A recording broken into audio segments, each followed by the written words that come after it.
नमस्कार, आप सभी का स्वागत है। मैं हूं आपके साथ शुभेंदु सिंह। 2022 के चुनावी रण को देखते हुए सभी पार्टी रणनीति बनाने में जुट चुकी हैं। वैसे तो 2022 में 5 राज्यों में चुनावी दंगल देखने को मिलेंगे, लेकिन इस वक्त सभी की नजरें उत्तर प्रदेश पर क्योंकि कहा जाता है कि दिल्ली तक पहुंचने का रास्ता लखनऊ के रास्ते से ही है। मतलब कि जिसने अवध को हासिल किया वो दिल्ली की सल्तनत तक। अब सभी सियासी जमातों के बीच का दौर जारी है। कोई गठबंधन कर सत्ता में वापसी की राह देख रहा है तो कोई गठबंधन करने को आतुर है। कहीं दल बदल करके नेता इस विधानसभा चुनाव में पहले रंग और रूप बदलने में लगे हुए हैं।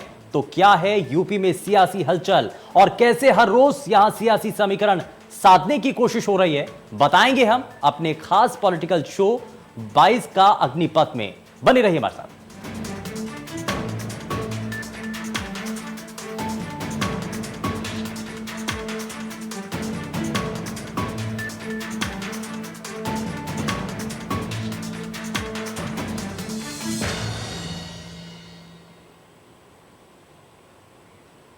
विधानसभा चुनाव से पहले कांग्रेस अब स्टाइल ऑफ पॉलिटिक्स बदलने जा रही है। पुराने ढर्रे से निकल करके अब कांग्रेस मॉडर्न रूप अपनाने जा रही है और इसी रणनीति को मुकम्मल रूप देने के लिए कांग्रेस महासचिव और यूपी प्रभारी प्रियंका गांधी अब लखनऊ में डेरा डालने जा रही हैं।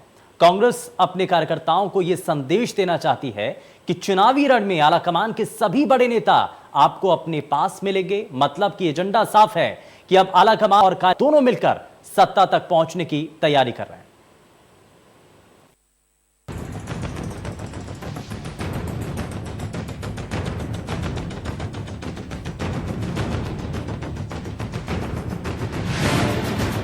चुनाव से पहले यूपी में सियासी तूफान, मेगा प्लान। 22 के रण से पहले सुपर एक्टिव प्रियंका। क्या उत्तर प्रदेश में फिर से बजेगा कांग्रेस का डंका? कांग्रेस महासचिव और उत्तर प्रदेश प्रभारी प्रियंका गांधी इन दिनों सुपर एक्टिव मोड में है। लखनऊ में डेरा डालकर प्रियंका गांधी चुनावी तैयारियों को अंतिम रूप देने में लगी है। एक और ग्राउंड लेवल पर कार्यकर्ताओं को ट्रेनिंग देकर कैडर को फिर से एक्टिव करने की तैयारी। तो वहीं राजधानी लखनऊ में प्रियंका लगातार बड़े नेताओं के साथ बैठक कर रही हैं ताकि 2022 के विधानसभा चुनाव में फिर उस साख को लौटाया जा सके जो इस वक्त कांग्रेस से कोसों दूर है। मतलब साफ है कि प्रियंका 2022 के चुनाव में कांग्रेस को सम्मानजनक स्थिति दिलाने की कोशिश में है, इसलिए प्रियंका अलग अलग प्लान डाल रही हैं। खबर तो यहाँ तक है कि प्रियंका गांधी वाड्रा अब लखनऊ के दौरे पर नहीं आएंगी। ये सुनकर आपको कुछ अटपटा लगेगा। असल में हम ऐसा इसलिए कह रहे हैं क्योंकि अब प्रियंका लखनऊ से दिल्ली के दौरे पर जाया करेंगी। प्रियंका पर बीजेपी की ओर से लगातार ये तंज किया जाता है कि वो यहाँ पॉलिटिकल टूरिज्म पर आती हैं, लेकिन अब ऐसा नहीं होगा। प्रियंका अब लखनऊ में ही रहेंगी। प्रियंका गांधी अब हर हफ्ते सोमवार से शुक्रवार तक लखनऊ में या कहीं यूपी में ही रहा करेंगी। सिर्फ शनिवार और रविवार को दिल्ली या कहीं और जाएंगी और साथ संगठन को मजबूत करने के साथ आगामी चुनाव को लेकर लगातार तैयारियां भी चलती रहेंगी और इसके साथ आगामी कई कार्यक्रम भी तय कर दिए गए हैं। कांग्रेस का प्लान है कि प्रधानमंत्री मोदी और सीएम योगी के गढ़ से चुनावी अभियान की शुरुआत की जाए। 10 अक्टूबर को प्रियंका गांधी प्रधानमंत्री नरेंद्र मोदी के संसदीय क्षेत्र वाराणसी से चुनावी शंखनाद करेंगी। चुनावी तारीख ऐलान होने से पहले कांग्रेस की कोशिश है कि हर 2 जोन पर प्रियंका गांधी की एक रैली की जाए और नवंबर के अंत में लखनऊ में एक मेगा रैली का प्लान है जिसमें लोगों को शामिल करने की कोशिश होगी। कांग्रेस का दावा है कि अब तक 20 लाख लोगों का कैडर बेस संगठन तैयार कर चुका है और तो और दावा यहां तक है कि अगले महीने तक कांग्रेस उत्तर प्रदेश में सबसे बड़ा कैडर बेस संगठन होगा। कांग्रेस की कोशिश है कि सोशल मीडिया में 1 करोड़ की रीच को नवंबर तक 2 करोड़ तक ले जाना है। कांग्रेस नेता प्रियंका गांधी वाड्रा अपने 5 दिवसीय दौरे पर राजधानी लखनऊ में थी और आज सुबह ही वो दिल्ली रवाना हो गईं। आपको बताते चले बीते दिनों उन्होंने तमाम मीटिंग्स की हैं, जिस पर स्क्रीनिंग मीटिंग से लेकर के सोशल मीडिया सेल की मीटिंग्स भी मौजूद हैं। अपने मीटिंग्स के सिलसिले में वो डॉक्टर ने आपको जनता को बहुत अच्छी सुविधाएं दी। उन्होंने तमाम बातचीत के लगातार फीडबैक लिया है। कई नेताओं से उन्होंने बैठकें की हैं। अगर मैं कांग्रेस पार्टी कार्यालय की बात करूं तो घंटों इन मीटिंग्स में जो रोड मैप है और प्रतिज्ञा यात्रा को लेकर के क्या कुछ होना है उस पर भी तमाम चर्चाएं हुई हैं। आपको ये भी बताते चले कि प्रियंका गांधी अब मंडे से लेकर फ्राइडे तक लखनऊ में ही रहेंगी और विधानसभा में एक सम्मानजनक जो पोजीशन है वो कांग्रेस को देना चाहेंगी। एक और जहां प्रियंका गांधी कार्यकर्ताओं को ग्राउंड पर एक्टिव कर रही हैं, तो चुनाव में उम्मीदवारों के चयन को लेकर स्क्रीनिंग कमेटी की बैठक भी कर रही है, ताकि सभी सीट के लिए ऐसे उम्मीदवारों को मैदान में उतारा जाए जो जीत हासिल कर विधानसभा तक पहुंच सके। खबरों की माने तो कांग्रेस इस कोशिश में लगी हुई है कि नवरात्र में उम्मीदवारों की पहली लिस्ट जारी कर दी जाए। 10 अक्टूबर को बनारस में वो एक जनसभा भी करेंगी, जिसको खुद वो संबोधित करेंगी और ऐसे में उन्होंने ये भी कहा है कि इसमें जितने भी बड़े पदाधिकारी हैं, ऑफिशियल हेड्स हैं, वो इस सभा में मौजूद रहेंगे। अब ये देखने वाली बात होगी कि जिस तरीके से प्रियंका गांधी वाड्रा लगातार कोशिशें कर रही हैं, इससे कांग्रेस को आगामी विधानसभा चुनाव 2022 में क्या कुछ मिल पाता है और ये जो मेहनत है उनकी वो क्या कुछ रंग ला पाती है आगामी 2022 चुनाव को लेकर के। वैसे तो 2017 में तमाम कोशिशों के बाद भी कांग्रेस का प्रदर्शन उत्तर प्रदेश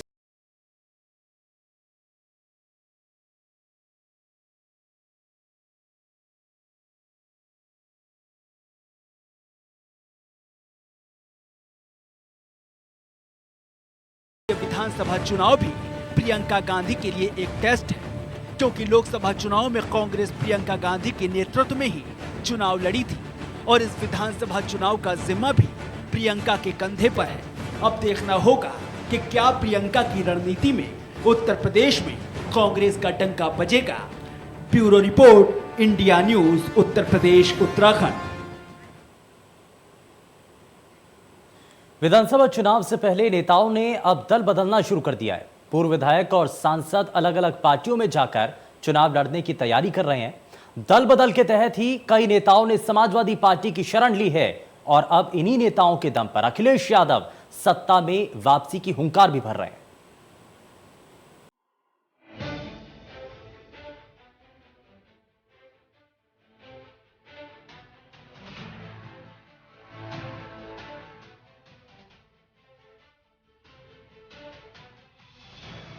वैसे तो अगले साल उत्तर प्रदेश में विधानसभा चुनाव होने हैं, लेकिन जैसे जैसे चुनाव नजदीक आते जा रहे हैं, वैसे वैसे नेताओं का दल बदलने का सिलसिला बढ़ता जा रहा है। वैसे तो चुनाव के आसपास आते ही ऐसी तस्वीरें हमेशा देखने को मिलती हैं, लेकिन उत्तर प्रदेश में ये सिलसिला कुछ ज्यादा ही है। दल बदल के बीच ही आज कई बड़े नेता समाजवादी पार्टी में शामिल हुए।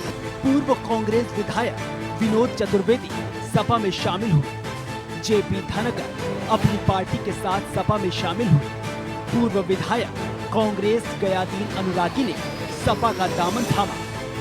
साबिर अली कांग्रेस से समाजवादी पार्टी में आ गए। कांग्रेस के पूर्व सांसद रिजवान जहीर सपा में आ गए। बीएसपी के पूर्व विधायक राम प्रकाश कुशवाहा एसपी में आ गए। अपना दल के राष्ट्रीय उपाध्यक्ष ओमकार पटेल भी सपा में शामिल हुए। एचएन सिंह पटेल बीजेपी से सपा में आ गए। समाजवादी पार्टी में आज कांग्रेस के कई कद्दावर नेताओं ने ज्वाइनिंग ली है। सपा राष्ट्रीय अध्यक्ष अखिलेश यादव की मौजूदगी में सपा कार्यालय पर पहुंचकर कांग्रेस छोड़कर कई ऐसे नाम हैं जो आज सपा में शामिल हुए हैं।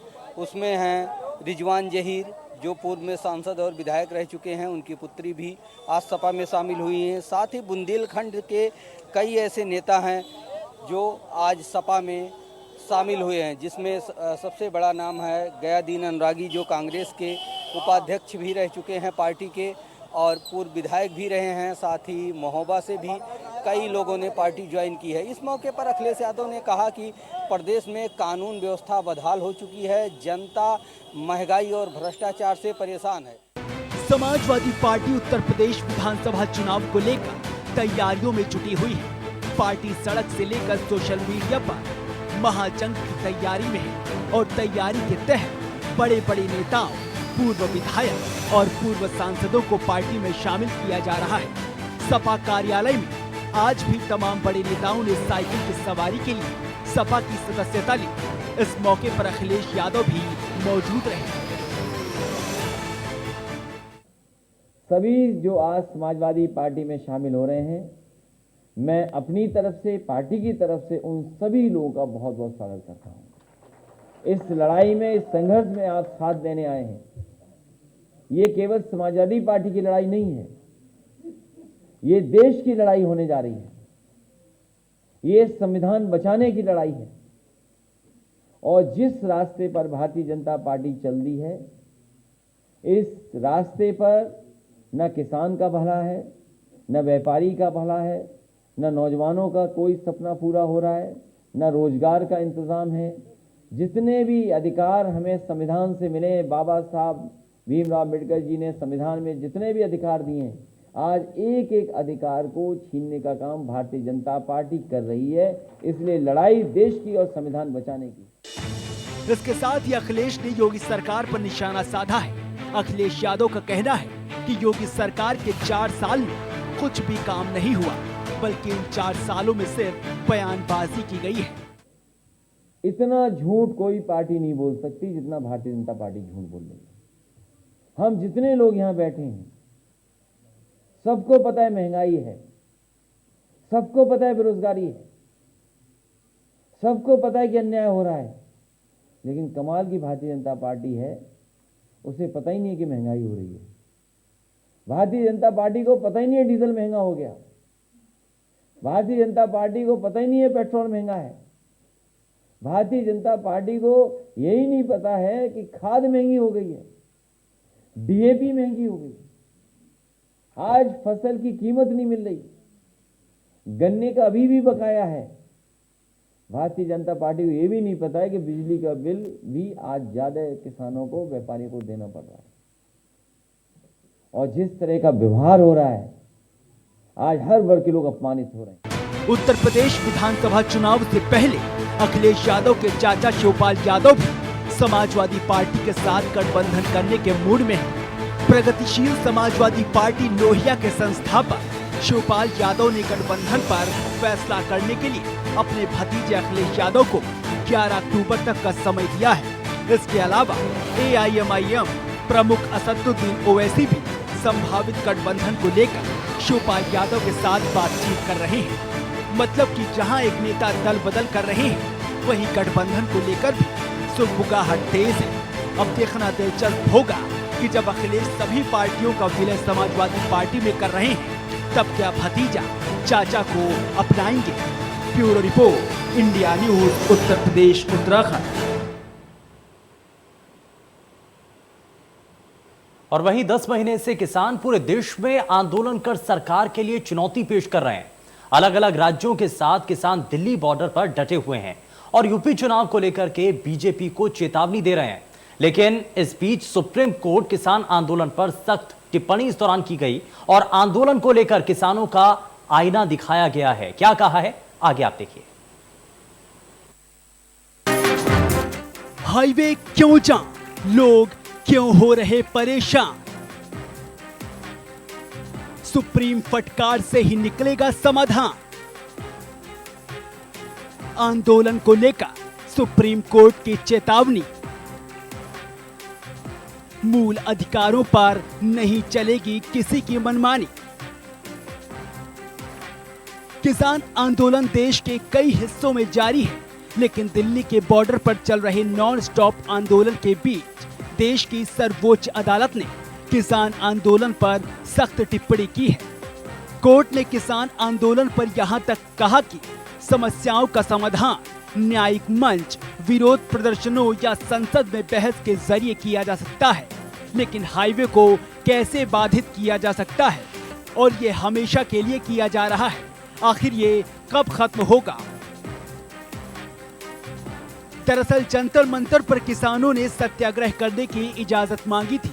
इसी पर सुप्रीम कोर्ट ने कहा कि आंदोलन के कारण दिल्ली एनसीआर में रहने वाले हजारों लोगों की तकलीफें उभर कर सामने आ गई हैं। आपने पूरे शहर का गला घोंट दिया है, अब आप अंदर आना चाहते हैं। दरअसल बॉर्डर पर नाकेबंदी और विरोध प्रदर्शन के चलते नोएडा गाजियाबाद के लोगों को दिल्ली जाने में काफी परेशानी हो रही है। किसान आंदोलन को सुप्रीम कोर्ट से राहत नहीं मिली, लेकिन अभी भी उनका आंदोलन थमने का नाम नहीं ले रहा है।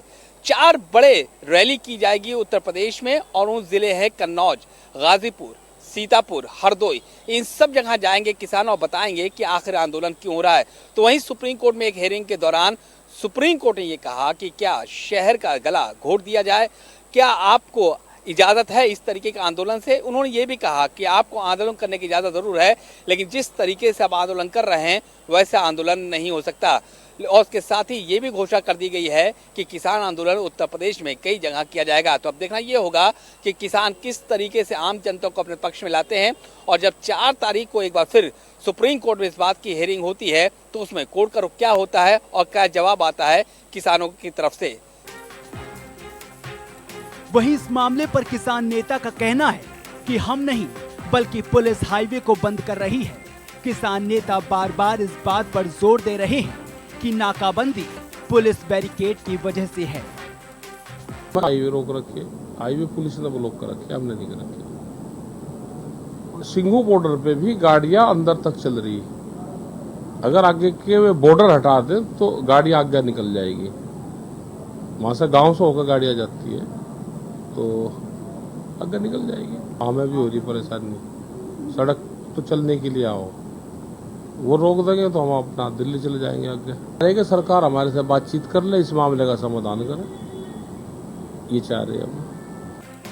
सुप्रीम कोर्ट दरअसल नोएडा की रहने वाली एक महिला की याचिका पर सुनवाई कर रही है।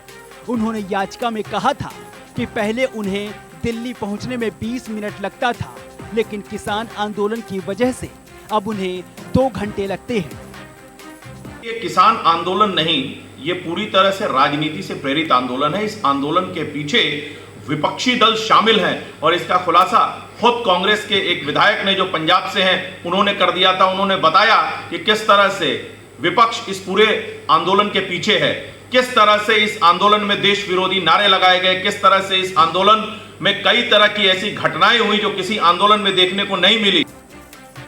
इससे पहले सुप्रीम कोर्ट ने एक फैसले में कहा था कि किसानों को प्रदर्शन का अधिकार है, लेकिन सड़कों को अनिश्चितकाल के लिए ब्लॉक नहीं कर सकते। अदालत ने केंद्र सरकार और संबंधित राज्यों से कहा था कि इसका हल निकाले।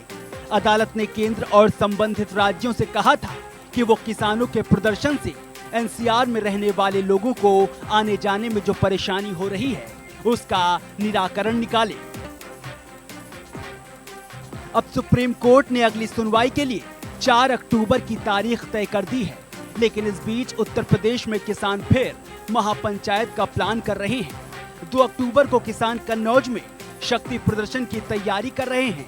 इन सब को देखते हुए सबसे बड़ा सवाल यही है कि आखिर विरोध प्रदर्शन की सीट कैसे तय हो सकती है और एक्शन रिएक्शन के इस टकराव में किसका हित और किसका नुकसान है, क्योंकि राकेश टिकैत जैसे किसान नेता उत्तर प्रदेश में बीजेपी को आंदोलन के जरिए नुकसान पहुंचाने की चेतावनी दे चुके हैं।